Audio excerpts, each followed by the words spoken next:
नमस्कार जय जगन्नाथ। सकाल भुवनेश्वर पहुँची गली कर्मक्षेत्र को सकाल पूरा रेडी काम आरंभ हो आज 10-12 दिन पूरा फांका फांका गाँव रही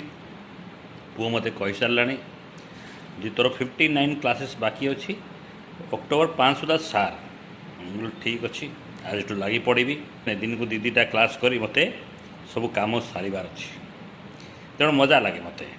काम ओभरलोड हो गले ना बढ़िया लगे काम नथिले मांदा मांदा लगे कर्ममय जीवन मजा आगे अलग कर्मठ जीवन काम जेते दियो ना झाड़नाड़ होता समय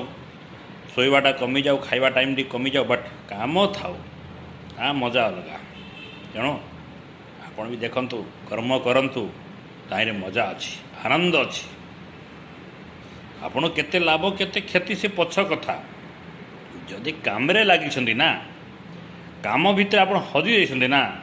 जीवन मजा से अच्छी आज्ञा सी मजा नेबार टे चेष्टा करतु हजि जातु काम भितर जहाँ काम आप हाथ में अच्छी ना करंतु ताको बढ़िया से करतु। जय जगन्नाथ।